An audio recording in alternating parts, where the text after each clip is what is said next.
Ito naman po yung DTF area. Ito po yung computer ng DTF GUI po.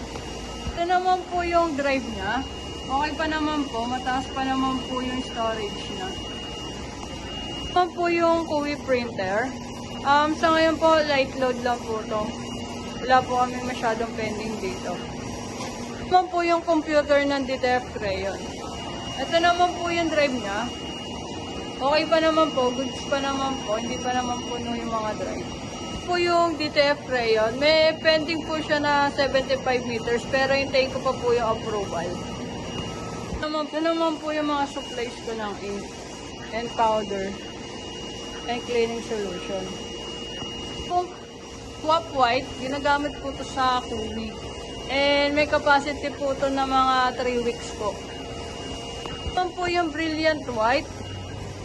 Ginagamit naman po ito sa DTF Crayon. May capacity rin po ito ng 3 weeks. Ito po yung powder.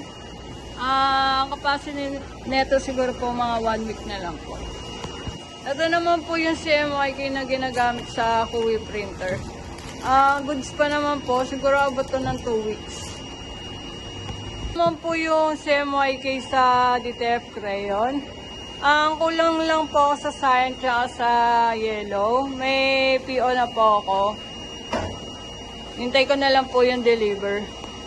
Yung black po at magenta okay pa naman po. Ito naman po yung brilliant and transfer ink.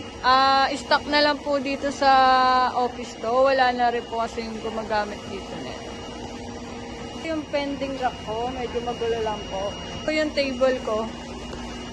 Po yung mga 30 cm film, yung cardboard, po yung ibang powder. Palitan na rin po yung, ito po yung tubo, napalitan na rin po. Ito naman po kalahati lang yung napalitan. Wala na raw po kasing pampalit si Kuya Alvin. Ito naman po yung temperature dito sa DTF. Kailangan po pag binuksan yung pipe, merong controls. Kailangan po ng panalo para sa pipe na laman po ng pipe.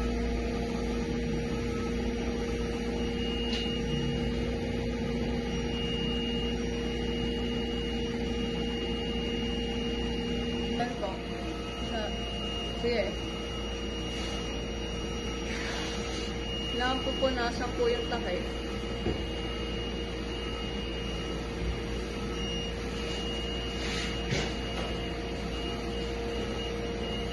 Yan yung pipe rin po kailangan punasan.